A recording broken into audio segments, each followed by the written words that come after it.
What's up, YouTube? It's your boy, it's your homie, FuturisticMike, and I'm back with another Power Book 2 Ghost video.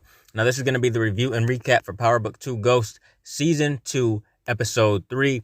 If you're a fan of Power, hit the like on this video. If you're new to my channel and this is the first time you're finding me, subscribe and turn on those post notifications so when I post videos on Power Book 2 Ghost, you get them.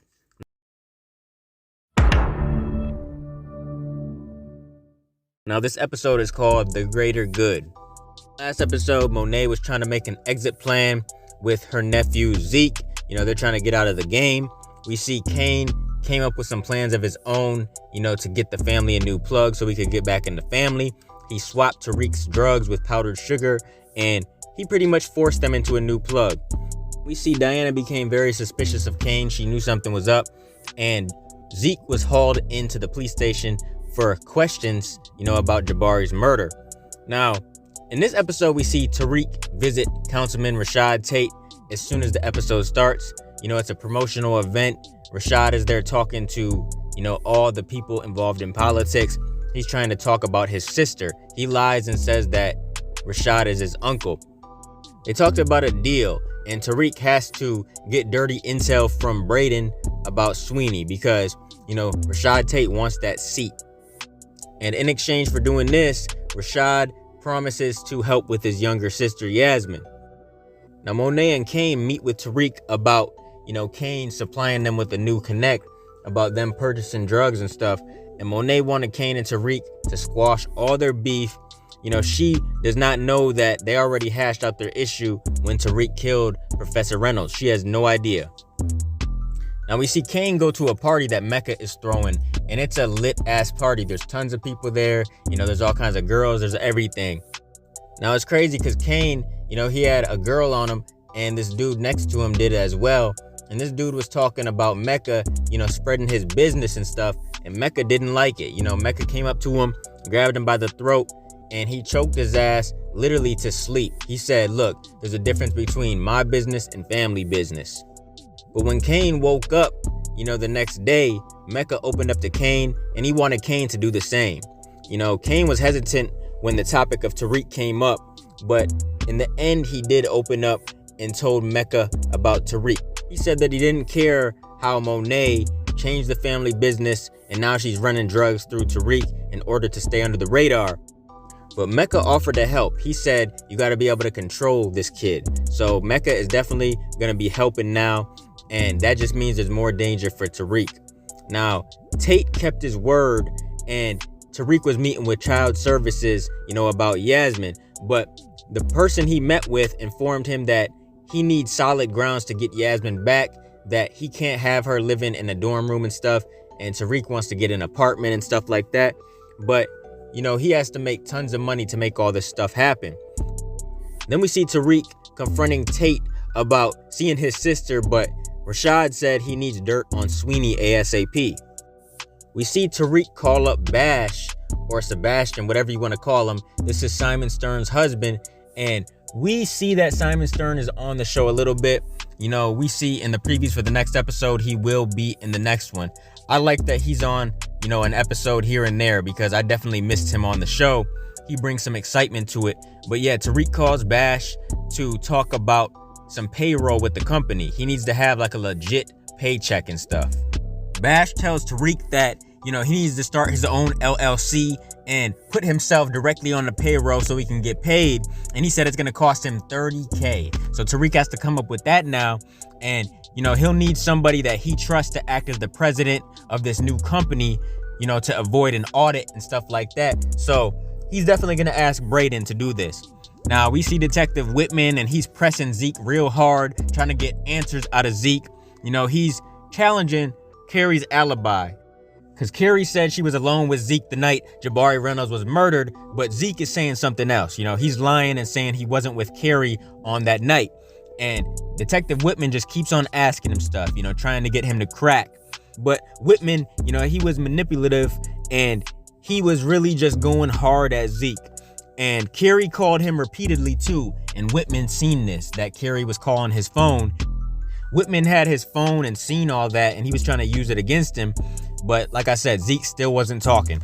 Now, Tariq and Braden meet with Kane for the exchange of the drugs. And Mecca was down the block spying with some binoculars and shit. He was trying to check things out. And Braden came up with an idea for distributing drugs to buyers and stuff. You know, he wants to be really in that street life. He likes the idea of selling drugs. You know, he likes the rush because it's all his own shit. You know, he comes from a family that's rich and stuff, but he doesn't want nothing handed to him. He wants to get it on his own. But he has bricks at the school replaced with 3D printed bricks, which looked exactly like real bricks, but you can open them up and stuff. And behind it was a camera to scan a barcode. You know, each person that's coming to get drugs is gonna have a barcode sent to them on their phone, and they just gotta scan it, and the shit's gonna open up. Honestly, it was a real slick idea. I really liked it. It was just a real cool way of distributing the drugs. It's never been done before on this show, so I thought it was unique. Them doing it this way means no face-to-face contact, so the buyers aren't even really gonna know who they're getting the drugs from, so it's real smart. And it's funny because we know your boy James St. Patrick's name was Ghost, and Tariq said we'll be like ghosts. So they're definitely gonna be like some ghosts doing this, and nobody's gonna see them coming or going, so that's what's up. Now we see Mecca meet with Kane to inform him that he spied on their meeting, that he was checking things out, and he said Braden was his way to control Tariq pretty much. So now Kane has to really get in good with Braden so they can control Tariq. Now we see Detective Whitman going to Carrie's office. She was busy with Rashad Tate. You know, Rashad Tate was busy trying to spit some game to Carrie, saying we could really get along if we're alone and stuff. He was trying to smash for sure. He was definitely trying to smash. But Whitman came in there and interrupted. And he was telling Carrie that, you know, Zeke said he wasn't with her the night Jabari was killed. And she was like, yes, I was. You know, he was just confronting her that her alibi was up in smoke pretty much. And we seen Rashad Tate in the next room listening. You know, he knows what's going on because you can hear through them walls. If you remember last season, Carrie was in her office and she could hear through the walls clearly because Jabari was in there smashing his student and Carrie could hear everything. So them walls are pretty damn thin. But Detective Whitman even accused Carrie of manipulating Zeke into killing Jabari. You know, he thought maybe it was like a love triangle and shit and Jabari had to die. And he said that he's gonna put her and Zeke behind bars no matter what. Now we've seen Diana bringing up her father, you know, a couple times, and it kind of pissed Monet off. So she made her visit him in prison so she could talk to him. And Lorenzo spoke with Diana about the family business, and he reassured her to trust Monet's decisions and stuff. And he was telling her that Kane being around is best for the family because they're always stronger when everybody's together. And, you know, Diana just had her suspicions and she was kind of questioning things about Kane, but Lorenzo said not to worry about it. And they was speaking in Spanish and shit. And shout out to Toya, man, who plays Diana, because she did a damn good job with that Spanish. For real, shout out to her. Then we see Diana makes a visit to Tariq. She wants to hire Davis McLean to get her father out of jail. And we seen that Tariq met her on top of the roof where Lauren took him, and she wasn't real happy about that. As Diana was leaving, Lauren was coming up and they bumped into each other, and Lauren confronted Tariq about it. You know, she got mad and stormed away because she thought he was too distracted again to focus on her. But Tariq says, yo, Lauren, wait. I'll show you what I've been up to all this time. So he takes Lauren with them, you know, to show her what's up, and he visits Yasmin where she's at. And his sister asked whether Lauren was his girlfriend or not, and Reek, you know, he kind of ignored the question, and Lauren says, I don't know, Tariq, you tell me. But he did inform Yasmin that soon she would be able to come live with him. And, you know, Tariq gave Yasmin a secret cell phone when Lauren went to the bathroom. Tariq tells her not to let anybody see that phone ever, and it's there if she needs to call him. Now, we see Lauren warmed up to Tariq in his dorm room, and she acts like she finally understands why he's been so distant, even though that's not the full reason. Now, you know, she hopped on top of him, and that's it, man. She stripped, she got naked, and Tariq and your girl Lauren smashed. And it's about damn time, because this needed to happen a long time ago. In season 1, man, they were getting ready to smash, and Tariq didn't do it because he had blood on his shirt, but it's about damn time. We know Tariq already smashed Effie, and now he smashed Lauren. Who's next? Diana. You know Diana's definitely coming. Now we see Monet does some research on Dante Spears, and we see he's an import and export dealer, and Monet meets with him over lunch and they discuss old times and stuff like that. You know, he ended up taking her up on a helicopter ride and they got kind of close and they kissed and stuff. Seems like Mecca's trying to do whatever he has to do to get Monet. And I don't know how, well Lorenzo is going to take this. But we just got to wait and see, because we do know Lorenzo will definitely probably get out of jail. Diana's working hard to get him out. Now, once Monet lands, she finally checks her voicemails from Zeke. And, she rushes to the police station to get him out. Tariq got an alert that Zeke was arrested too. And he hurried up and got dressed and called Davis ASAP to get en route to the police station. So now Davis is representing Zeke. Now Whitman returned to talk to Zeke with more questions and stuff. Zeke says that he had a PBA card from Detective Ramirez, and we know that Ramirez is dead, man. And we seen Whitman got so pissed off when he seen Zeke had a PBA card from Ramirez. It did not go over well. Whitman was just going off saying, "Where did you get this?" And Monet barged into the office and she told Zeke to get up. She said they're leaving and she was cussing at Whitman and stuff. Davis arrives at the precinct representing Zeke, and Monet confronted him, demanding to know who hired him and stuff. And he says, "Look, you need to get out of here. The press is going to be crazy. I'll handle the press." And Monet dips out the back with Zeke. Now, when Monet talks to Zeke, she learns that, Whitman suspected him because Carrie had been sleeping with Jabari. And Monet is not happy. And Zeke also told her that he offered Ramirez's PBA card, and Monet knew it was a big mistake. She knows that Ramirez is dead, and that was not a smart move. And, Zeke got pissed learning that she possibly dug him deeper in a hole, that his career is going to be jeopardized. He's just pissed off. We see that Kane tries to get closer to Braden, trying to manipulate him against Tariq. He's saying, "Yeah, Tariq's your boss." And Braden's like, "No, we're partners. I don't work for nobody. I do not work for Tariq." And Braden was short of the $30K he and Tariq needed.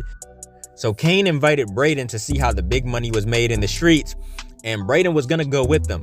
But Kane got an emergency message from Monet to meet up. And Braden was just left holding the bag.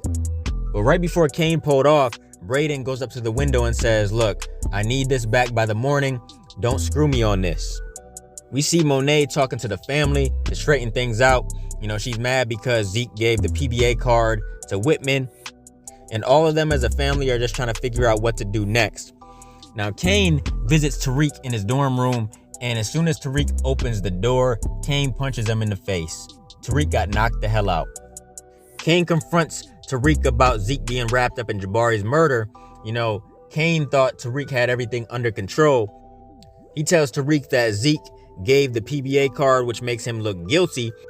And Kane tells Tariq that if the heat starts to come down, he'll have to take all the weight, for real. And Tariq was sure that Davis would handle the situation. He said, "Look, we all have nothing to worry about."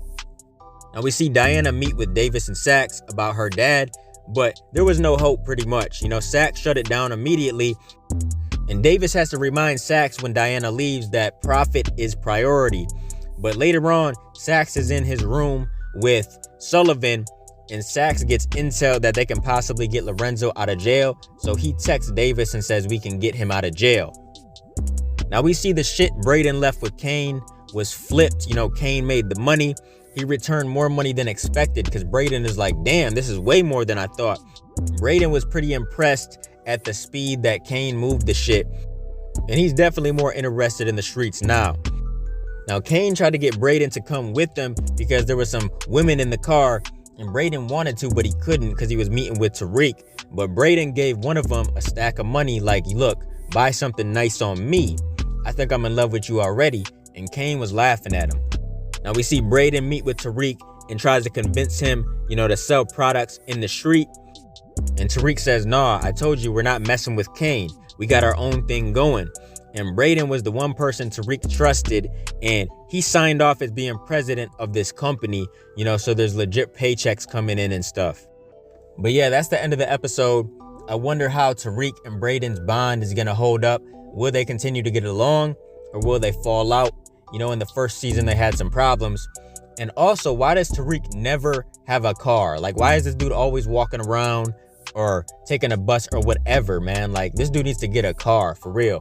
Like, how you gonna be a drug dealer, and have all this money and not have a whip. But I thought this was a pretty solid episode. I'm going to give it an 8.5 out of 10. Let me know you guys' thoughts. Comment down below in the comment section. Let me know what you think. What are your theories, thoughts, predictions, and everything else? Keep supporting your boy, and I'll be continuing to bring y'all Power Book 2 Ghost content in the future. Make sure you guys like, comment, and subscribe, and smash that notification bell so you can never miss a video. If you guys want to donate to the channel, I got links below to the PayPal and Cash App accounts. Hope you guys enjoyed the video. Let me get out of here, y'all. It's your boy FuturisticMike, and I'll talk to you on the next one. I'm out. Peace.